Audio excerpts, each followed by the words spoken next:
बचपन में जब कोई हमसे पूछता था कि बड़े होकर क्या बनोगे, तो हमारी क्लासरूम में एक ऐसा बकचोद बच्चा पक्का ही होता था जो बोलता था कि मैं बड़े होकर पापा बनूंगा। उस बच्चे पर सब हंसते थे। मुझे लगता था कि जरूर ये बात बहुत फनी होगी इसलिए सब हंस रहे हैं, लेकिन भाई वो हंस रहे थे क्योंकि उन्हें पता है कि ये बच्चा नहीं जानता कि अगर ये बड़ा होकर शादी करता है और इसका बच्चा हो जाता है और ये पापा बन भी जाता है, तो इसकी होने वाली पत्नी डाइवोर्स में आधी प्रॉपर्टी ले जाएगी और एलिमनी और चाइल्ड सपोर्ट के नाम पर ऐसा टॉर्चर होगा कि जीते जी नर्क सहना पड़ेगा।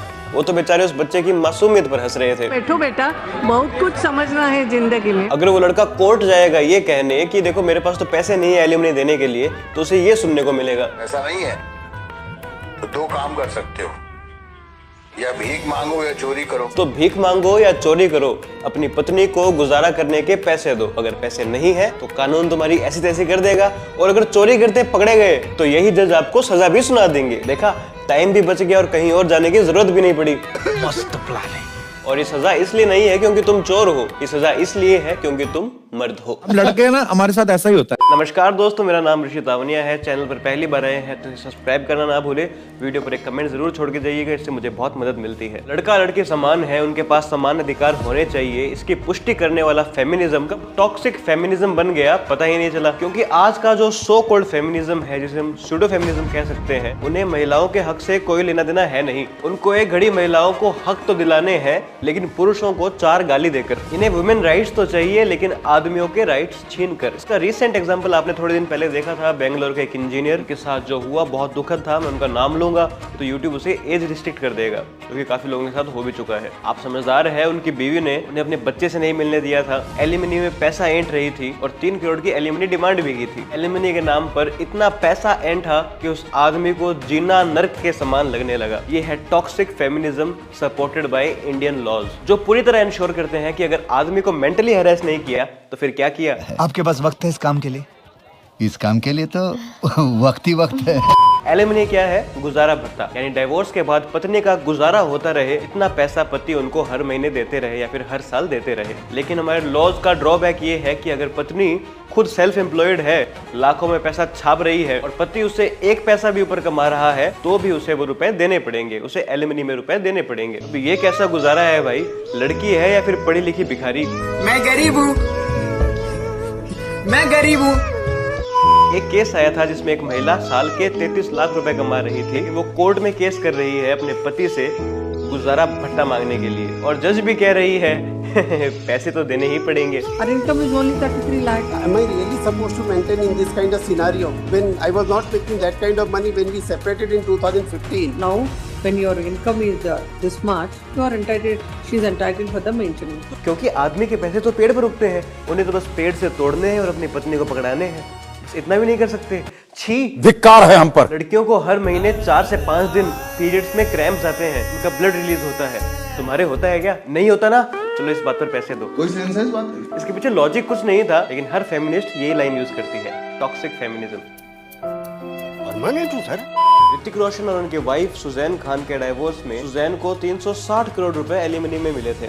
अब ऐसा तो है नहीं कि जबरदस्ती ऋतिक रोशन ने वो शादी तोड़ी थी, या फिर सुजैन कोई गरीब परिवार की बेटी थी, गरीब बाप की बेटी थी। तो करोड़ों रुपए की मालिक को गुजारे भत्ते की क्या जरूरत है, वो भी 360 करोड़ रुपए। ये कैसा गुजारा भत्ता है भाई? इतने पैसों में तो 360 परिवार जिंदगी भर का गुजारा कर ले। हमारे यहाँ ऐसा ही होता है। लेकिन नहीं, यही तो है इंडिपेंडेंट वुमेन, जो अपने सपने जीना चाहती है, जो अपने राइट्स जानती है। ये इतनी ज्यादा इंडिपेंडेंट है कि इन्हें अपनी जिंदगी गुजारने के लिए भी अपने पति के पैसे पर डिपेंडेंट होना पड़ रहा है। Because I'm poor, just I make henna and only make dance. You have to go with the aeroplane, And I Yes. don't have passport. Oh, yeah, you don't have passport. Yeah, me is poor. But हाँ, समाज में ऐसी महिलाएं हैं जिन्हें गुजारे भत्ते की जरूरत है, जो फाइनेंशियली बहुत जर्जर कंडीशन में हैं। और ये भी एक फैक्ट है कि आज तक दहेज के नाम पर महिलाओं को बहुत प्रताड़ित किया गया है। कुछ सालों पहले तक तो महिलाओं को जिंदा तक जला दिया जाता था, क्योंकि वो एक सर्टेन अमाउंट का दहेज नहीं लाती थी। महिलाओं को इस सबसे बचाने के लिए लॉज उनके फेवर में बनाए गए थे, लेकिन कल तक जो पीड़ित थी, आज वो उस लॉ का फायदा लेकर दूसरों को पीड़ा देंगे, तो ये भी गलत है ना। आप लॉ का मिसयूज कर रहे हैं। ऐसा करने से, अननेसेसरी एलिमनी डिमांड करने से समाज में एलिमनी के खिलाफ बहुत ज्यादा नफरत बढ़ेगी, जिससे अमीर महिलाओं को कोई फर्क नहीं पड़ने वाला, पिसेगी गरीब वर्ग की महिलाएं। जिन्हें सच में गुजारे भत्ते की जरूरत है, सच में अपने पति के पैसों पर ही डिपेंडेंट थी। इस सब के बाद जब जरूरतमंद औरत अपने पति से गुजारा भत्ता मांगेगी, एलिमनी मांगेगी, तो समाज उसे गलत नजर से देखेगा कि ये तो एक लालची औरत है। क्योंकि समाज के सामने एग्जाम्पल क्या है? सुजैन खान, जेफ बेजोस की वाइफ, तो डाइवोर्स ले लेकर मिलियनेयर बन गई। और लॉज का हाल इतना खराब है कि अगर महिला आप पर आरोप लगा रही है तो सबसे पहले तो आप मीडिया में ऑलरेडी एक क्रिमिनल घोषित हो चुके हो, जैसा कि सरबजीत के केस में हुआ था। जसलीन कौर नाम की एक लड़की फेसबुक पर पोस्ट डालती है, सरबजीत की फोटो लेकर ये लड़का मेरे को छेड़ रहा था, उसके खिलाफ उल्टा पुल्टा उस पोस्ट में लिखती है। फेसबुक पोस्ट वायरल हो जाती है और हंगामा इतना होता है कि लड़के का जीवन नरक बन जाता है। हर जगह उस लड़की को सेलिब्रेट किया जाता है, उसे सब द्वारा हीरो बनाया जाता है। अरविंद केजरीवाल तो उसे दिल्ली की बेटी तक बोल देते हैं, बगैर ये जाने कि आखिर सच क्या है, कहीं वो लड़का सही तो नहीं। डिस्क्लेमर, उस टाइम लोग केजरीवाल को सीरियसली लेते थे। मुझे क्यों तोड़ा? इस सब के बाद लड़के की जिंदगी बर्बाद हो चुकी है और कोर्ट में फैसला आता है कि वो फेसबुक पोस्ट एक फेक पोस्ट थी, लड़के ने ऐसा कुछ नहीं किया, लड़की ने उस लड़की को छेड़ा नहीं है। और जसलीन कौर एक भी दिन पेशी में नहीं आती क्योंकि वो तो कनाडा भाग चुकी थी। मुझे तो ये डर था कि कहीं केजरीवाल उसके देश छोड़ के भागने पर उसे दिल्ली की पीटी उषा ना बोल दे। लड़का इनोसेंट साबित हो गया, लेकिन लड़की का क्या? लड़के की जिंदगी बर्बाद हो चुकी है, लेकिन लड़की का क्या? क्या फेक केस दर्ज करने के कारण उसको सजा होगी? जी नहीं। ये है भारत का कानून। लड़के को अपनी इनोसेंस प्रूव करनी पड़ेगी। वो इनोसेंट है तो ठीक, वेल एंड गुड, लेकिन जिस लड़की ने केस किया उस पर कोई कार्रवाई नहीं होगी। आज मूड नहीं कर रहा, इसे कल देखते हैं इस काम। ऐसे ही आपको निशा की स्टोरी याद होगी, जिसने अपने घर पे आई बारात को वापस भेज दिया था ये बोलकर कि लड़के वाले हैवी दहेज की मांग कर रहे हैं। स्टोरी इतनी पॉपुलर हुई, लोगों ने इसे निशा को रानी लक्ष्मीबाई से कंपेयर करना शुरू कर दिया। उल्टा निशा की स्टोरी एनसीईआरटी के इंग्लिश के चैप्टर में भी आ गई कि देखो बच्चों, ऐसे दहेज से बचते हैं, ये होती है ब्रेव लेडी। लेकिन कुछ सालों बाद खबर आती है कि वो पूरा केस ही झूठा था।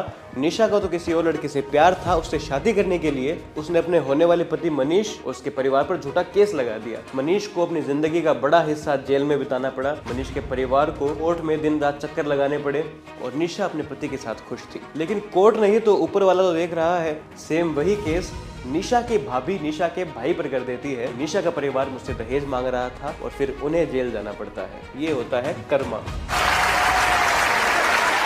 महिलाओं को समान अधिकार दिलाने वाला फेमिनिज्म कब टॉक्सिक फेमिनिज्म बन गया पता ही नहीं चला। इसमें बहुत बड़ा योगदान है हमारी बॉलीवुड का। बॉलीवुड में थैंक यू फॉर कमिंग जैसी फिल्म आती है, जिसमें मेन हीरोइन का उद्देश्य ही पूरी फिल्म में ये है कि बस उसे ऑर्गेज़म मिल जाए, और फाइनली जब उसे चरम सुख मिलता है तो उस लड़की को ये नहीं पता कि वो फिजिकल किसके साथ हुई थी। सबसे बड़ी प्रॉब्लम ये है कि इसी चीज को पूरी फिल्म में सेलिब्रेट किया जाता है कि देखो लड़की कितनी कूल है। कि तो ये प्रोफेसर के साथ भी थी, राहुल के साथ भी थी, और वो रबड़ी वाले के साथ भी थी। हाँ, किसी के साथ भी फिजिकल होना कूल ही तो है, बस हमारी माँ बहनें कूल नहीं है। बॉलीवुड में वर्जिन भानुप्रिया फिल्म आती है, जिस फिल्म का पूरा प्लॉट ही यही है कि जल्दी से जल्दी अपनी वर्जिनिटी लूज कर दो। और फिल्म की लीड एक्ट्रेस उर्वशी रौटेला एक लड़के के साथ फिल्म में जबरदस्ती करती है कि मेरे साथ फिजिकल हो, अभी नहीं तो कभी नहीं, नहीं तो कभी नहीं, कभी नहीं तो कभी नहीं। ये सब क्या देखना पड़ रहा है? फॉर मोर शॉट्स जैसी सीरीज में महिलाएं अपने पार्टनर को चीट करती है, अपने पार्टनर पे ही गुस्सा होती है कि तुम कौन होते हो मुझे मेरे डिसीजन पर टोकने वाले। दीपिका पादुकोण अपने एक एड में बोलती है कि मैं अगर अपने शादी के बाहर किसी से रिलेशनशिप बना रही हूँ तो ये मेरी चॉइस है, और इस एड को ऐसे एंडोर्स किया जाता है जैसे कि ये वुमेन राइट्स का एड है। माई चॉइस टू मैरी और not to marry, to have sex before marriage, to have sex outside of marriage. Wow, ये हिंदुस्तान कितना डेवलप कर गया। ये है बॉलीवुड और बॉलीवुड का टॉक्सिक फेमिनिज्म। और नोरा फतेही जब इस फेमिनिज्म को फर्जी बताती है, Yeah, this idea of like I don't need anybody and feminism and not, I don't believe in this shit. तो यही फेमिनिस्ट आकर उसे ट्रोल करते हैं। लड़की कैसे भी कपड़े पहने वो उसकी चॉइस है, जो कि एक फैक्ट है। लेकिन जब 60 साल का बूढ़ा आदमी अपनी हाफ पैंट की साइज के अंडरवियर में वॉशरूम जाता है तो उसे ये बोलकर टोक दिया जाता है कि गाड़ी के डब्बे में महिलाएं भी हैं। लैट्रिन कर लें, जा रहे थे, एक लड़के ने हमारा हाथ पकड़ लिया, कहाँ जा रहे हैं नंगा होके, यहाँ पर बहू बेटियां रहती है। अब रहती भाई 60 साल हमारा उम्र है, हमें मिले है, हमको जाने दो, पैखाना करेंगे। अब महिलाओं को उसके छोटे कपड़े वजन नहीं, उसके कपड़े छोटे नहीं, उन महिलाओं की सोच छोटी है। उनो रिवर्स। आरजीकर हॉस्पिटल में जब लेडी डॉक्टर के साथ वो इंसिडेंट हुआ था, वो दुखद इंसिडेंट हुआ था, तो लड़का हो या लड़की सब मिलकर साथ खड़े थे और क्रिमिनल को पकड़वाना चाहते थे, उसे फांसी की सजा दिलवाना चाहते थे। लेकिन जब बेंगलोर के इंजीनियर वाला इंसिडेंट होता है, सो कॉल्ड फेमिनिस्ट बोलती है कि उसे साइकाइट्रिस्ट की जरूरत थी। फ्रस्ट्रेशन का लेवल देखिए किस लेवल पे है वो, राइट। 24 पन्ने का उन्होंने नोट बनाया, इतना वो फ्रस्ट्रेट थे अपनी फैमिली से, अपने परिवार से, उन्होंने बात क्यों नहीं करी इस बारे में, ठीक है, उनको क्यों नहीं शेयर किया, और इतना ही वो पैसों की बात कर रहे हैं, पैसे पैसे पैसे, तो थोड़े पैसे साइकेट्रिस्ट पे, साइकोलॉजिस्ट पे खर्च कर। अच्छा ओपिनियन है। फ्रस्ट्रेशन का लेवल देखिए किस लेवल पे है वो, राइट। 24 पन्ने का उन्होंने नोट बनाया, इतना वो फ्रस्ट्रेट थे अपनी फैमिली से, अपने परिवार से, उन्होंने बात क्यों नहीं करी इस बारे में, ठीक है, उनको क्यों नहीं शेयर किया, और इतना ही वो पैसों की बात कर रहे हैं।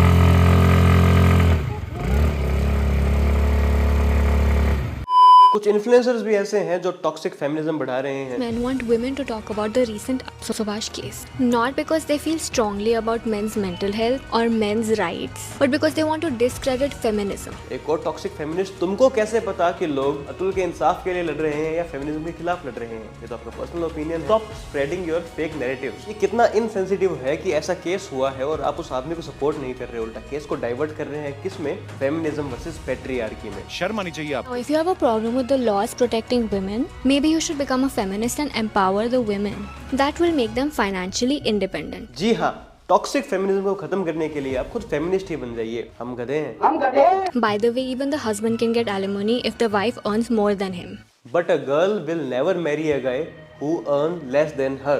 Exceptions यहाँ भी है, लेकिन ये सैड रियलिटी है। कोई भी लड़की अपने से कम पैसे कमाने वाले लड़के से शादी नहीं करना चाहती। ज़्यादातर लड़की को ऐसा पति चाहिए जो उनसे ज़्यादा कमाता हो, भले ही खुद का पास्ट वन नाइट स्टैंड और हुकअप से भरा पड़ा हो, लेकिन अब उसे एक शरीफ और अमीर पैसे वाला पति चाहिए। कर्नाटका की एक महिला 7 लोगों से शादी करके उनसे डाइवोर्स लेकर सभी से एलिमनी ले रही थी। वाह, क्या स्टार्टअप है। फेमिनिज्म के नाम पर शार्क टैंक में इनको फंडिंग में मिल जाएगी। झूठ बोलती जा रही है, शर्म नहीं आती? जिस दिन से मिली है उसने तो झूठ पे झूठ बोलती जा रही है। शक्ल देखो कितनी भोली है, लेकिन अंदर से लोमड़ी है। Growing up, did your parents ever change in front of you? If your dad was comfortable changing in front of you, and you saw his nipples, ये सब क्या इमेजिन करवा रही हो दीदी? but did not see your mom shirtless, it means that your upbringing was sexist. No comments. हाँ, मैं हूँ सेक्सिस्ट, और सबसे बड़ा सेक्सिस्ट तो बॉलीवुड है, क्योंकि उसमें सलमान खान शर्टलेस घूमता है, कटरीना कैफ नहीं। अब चलो बॉलीवुड को 4 गाली दो। I'm a psychologist. Let me explain. हाँ, तुमको एक्सप्लेन करने की जरूरत है।